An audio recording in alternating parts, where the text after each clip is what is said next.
In this episode, we're going to take the relationships you uncovered during pivoting and turn them into a clearer picture of how things connect, because single artifacts rarely tell the full story by themselves. When you look at one domain, one address, or one event in isolation, it is easy to miss the patterns that only appear when multiple pieces are viewed together.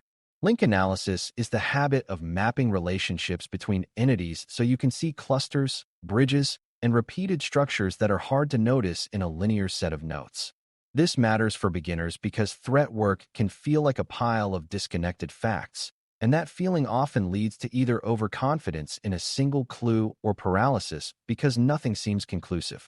A disciplined link analysis mindset gives you a way to organize complexity without forcing a neat story too early. By the end, you should feel like you can take scattered findings and reveal structure that supports better hypotheses, better triage, and better decisions. Before we continue, a quick note. This audio course is a companion to our course companion books. The first book is about the exam and provides detailed information on how to pass it best. The second book is a Kindle-only ebook that contains 1,000 flashcards that can be used on your mobile device or Kindle. Check them both out at cyberauthor.me in the Bare Metal Study Guide series. A strong way to start is to define link analysis, LA, in plain terms, because people sometimes assume it is a specialized trick rather than a basic reasoning tool.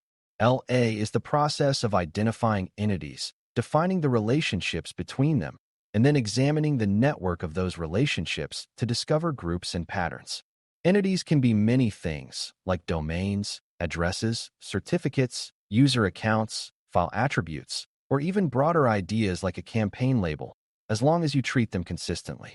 Relationships are the connections between entities, such as resolves to, hosted on, observed communicating with, shares registration timing with, or associated with the same endpoint during a time window. The point of LA is not to create artful diagrams, but to externalize your thinking so your brain does not have to hold everything in working memory.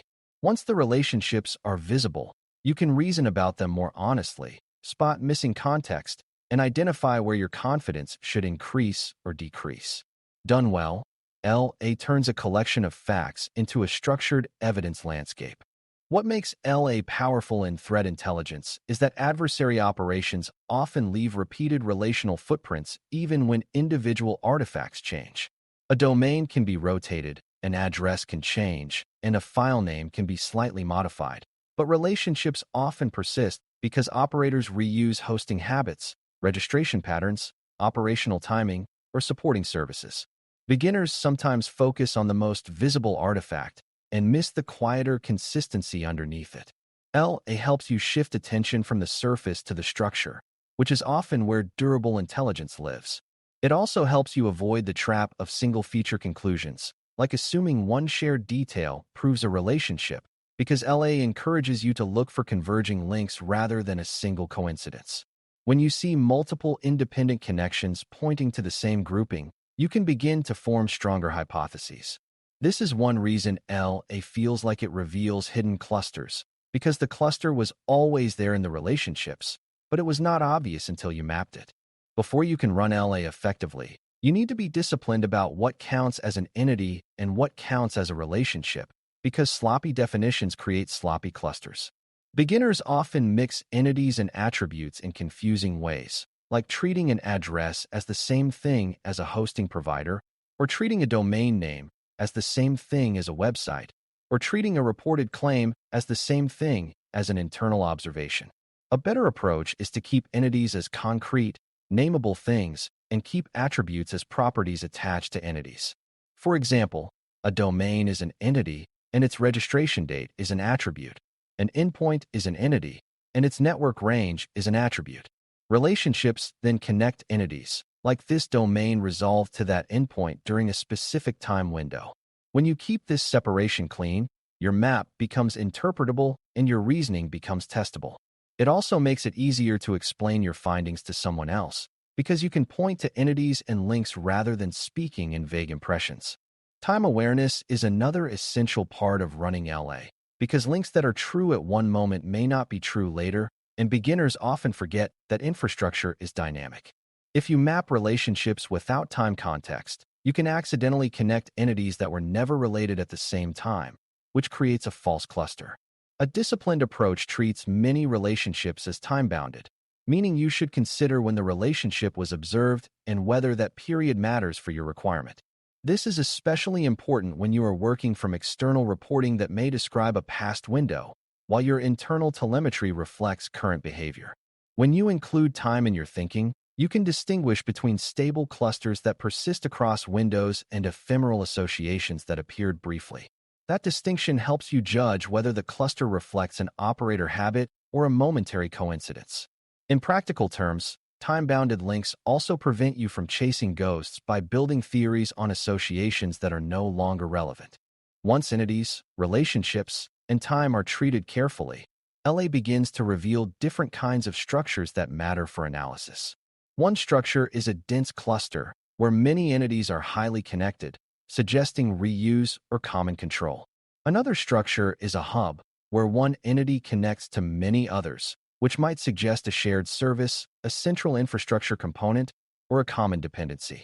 Another structure is a bridge, where one entity connects two clusters that otherwise do not touch, which can indicate a shared tool, a reused resource, or a point where separate activity streams intersect.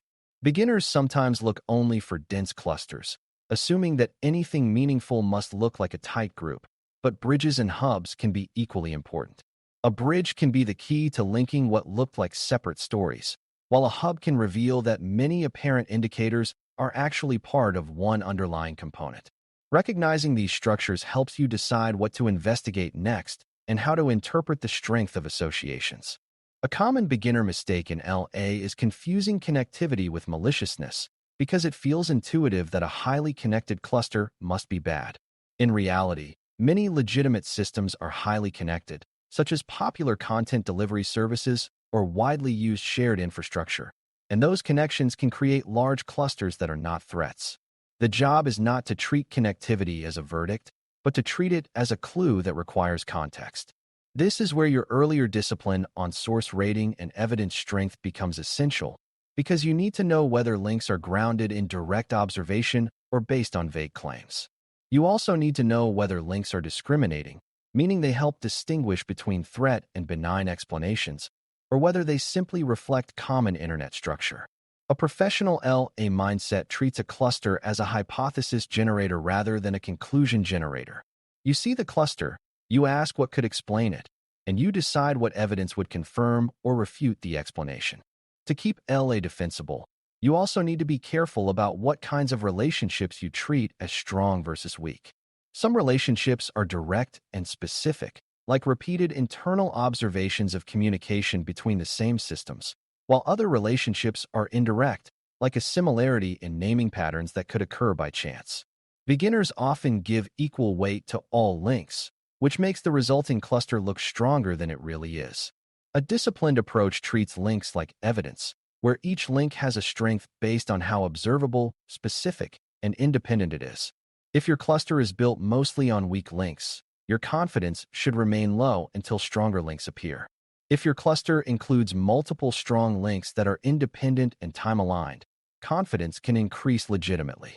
This way of thinking also helps you communicate your results honestly, because you can describe not only what is connected, but how and why you believe the connection matters. LA becomes especially useful when you use it to test hypotheses rather than simply to discover more things.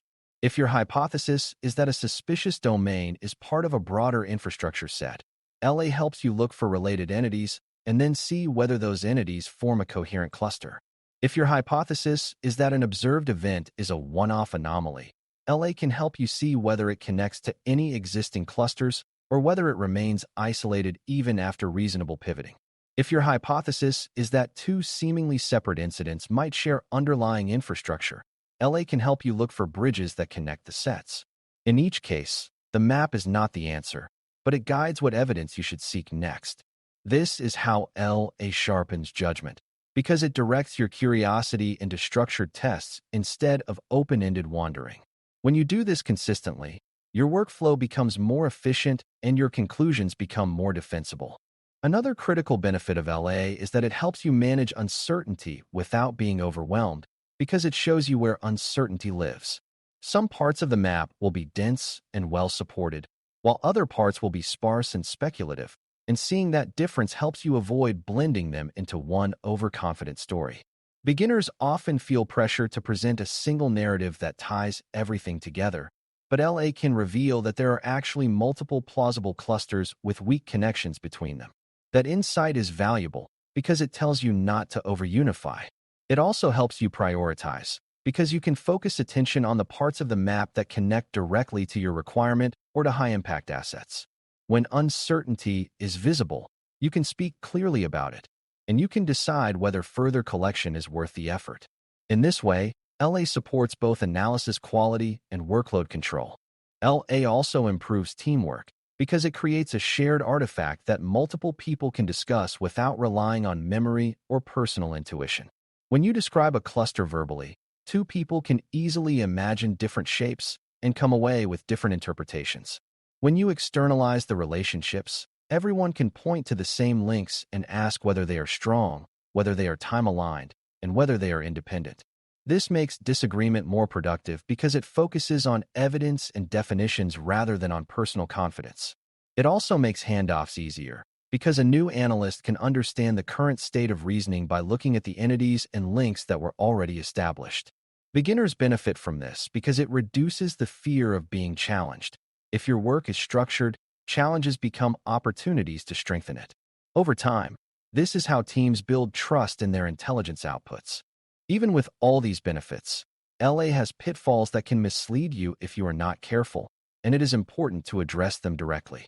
One pitfall is overexpansion, where you keep adding entities until the map becomes too large to interpret, which can create the illusion of meaning while actually reducing clarity. Another pitfall is false clustering, where common shared infrastructure creates big groups that look suspicious but are actually normal. Another pitfall is link pollution, where weak, ambiguous links get added and then later treated as if they were strong evidence because they are present on the map. The defense against these pitfalls is intent and discipline. You define your question, you choose links that test the question, you label link strength in your mind, and you stop when additional expansion adds more confusion than insight. The map should reduce uncertainty, not inflate it with decorative complexity. As you become comfortable with LA, you will notice that it changes how you view domains and infrastructure during pivoting, because you start thinking in terms of networks rather than isolated artifacts. A domain becomes one node in a wider set of relationships, and its true value often comes from what it connects to and how uniquely it connects. You also start to recognize that some entities serve as key join points that deserve careful validation because they can determine whether two clusters are truly related. This is why disciplined validation becomes important, because a single mistaken link at a join point can merge unrelated clusters and create a false story. Beginners sometimes assume that mapping is enough, but mapping and validation must work together. When you validate key links, your map becomes a reliable foundation for synthesis rather than a brainstorming sketch. That reliability is what makes LA feel like a professional technique rather than an interesting visualization. To close, the central idea is that link analysis reveals hidden clusters by making relationships visible, testable, and discussable, which strengthens your ability to form and evaluate hypotheses. You define clear entities, you create meaningful relationships with time awareness, and you interpret structures like clusters, hubs, and bridges as clues rather than automatic conclusions. You treat link strength like evidence strength, avoiding the trap of giving every connection equal weight, and you keep intent at the center so your map stays interpretable and useful. When you do this, LA becomes a disciplined way to turn scattered findings into structured understanding that can support decisions. Next, we'll deepen this idea by exploring passive DNS, because historical resolution context often provides the missing time dimension that makes infrastructure clusters more credible and easier to validate. Thanks for listening. For more audio courses, daily newsletters, and more, please visit baremetalcyber.com.